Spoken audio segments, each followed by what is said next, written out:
Joash was 7 years old when he became king, and he reigned in Jerusalem 40 years. His mother's name was Zibiah. She was from Beersheba. Joash did what was right in the eyes of the Lord all the years of Jehoiada the priest. Jehoiada chose two wives. Sometime later, Joash decided to restore the temple of the Lord. He called together the priests and Levites and said to them, "Go to the towns of Judah and collect the money due annually from all Israel to repair the temple of your God. Do it now." But the Levites did not act at once.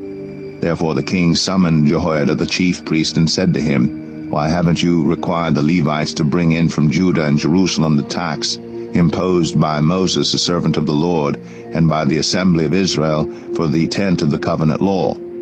Now the sons of that wicked woman Athaliah had broken into the temple of God and had used even its sacred objects for the Baals. At the king's command, a chest was made and placed outside at the gate of the temple of the Lord. A proclamation was then issued in Judah and Jerusalem that they should bring to the Lord the tax that Moses, the servant of God, had required of Israel in the wilderness. All the officials and all the people brought their contributions gladly, dropping them into the chest until it was full. Whenever the chest was brought in by the Levites to the king's officials, and they saw that there was a large amount of money, the royal secretary and the officer of the chief priest and empty the chest and carry it back to its place. They did this regularly and collected a great amount of money. The king and Jehoiada gave it to those who carried out the work required for the temple of the Lord.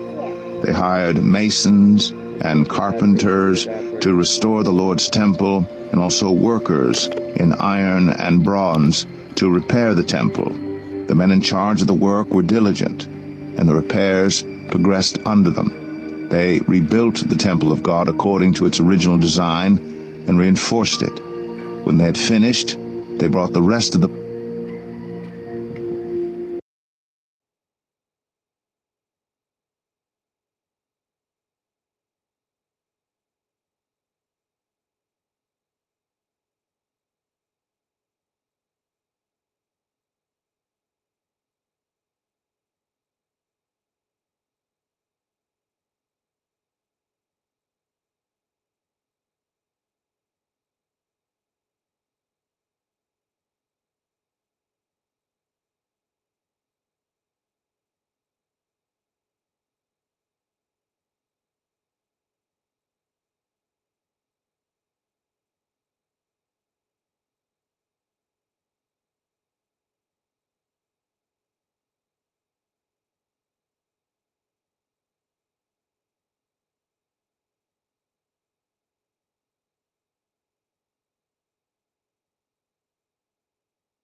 money to the king and Jehoiada, and with it were made articles for the Lord's temple, articles for the service and for the burnt offerings, and also dishes and other objects of gold and silver.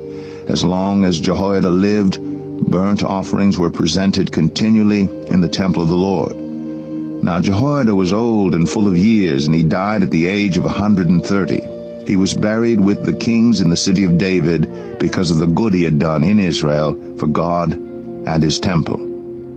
After the death of Jehoiada, the officials of Judah came and paid homage to the king, and he listened to them. They abandoned the temple of the Lord, the God of their ancestors, and worshipped Asherah poles and idols.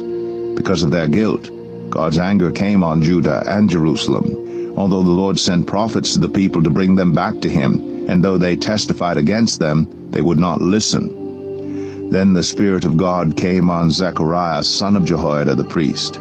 He stood before the people and said, "This is what God says. Why do you disobey the Lord's commands? You will not prosper. Because you have forsaken the Lord, he has forsaken you." But they plotted against him, and by order of the king they stoned him to death in the courtyard of the Lord's temple. King Joash did not remember the kindness Zechariah's father Jehoiada had shown him, but killed his son, who said as he lay dying, "May the Lord see this and call you to account." At the turn of the year, the army of Aram marched against Joash. It invaded Judah and Jerusalem and killed all the leaders of the people. They sent all the plunder to their king in Damascus.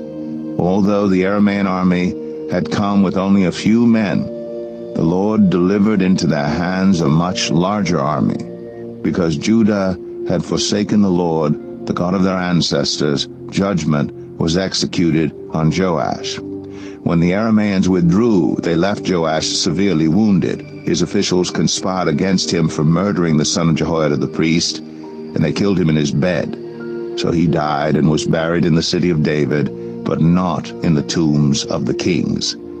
Those who conspired against him were Zabad, son of Shimeath, an Ammonite woman, and Jehozabad, son of Shimrith, a Moabite woman. The account of his sons, the many prophecies about him, and the record of the restoration of the temple of God are written in the annotations on the book of the kings. And Amaziah his son succeeded him as king.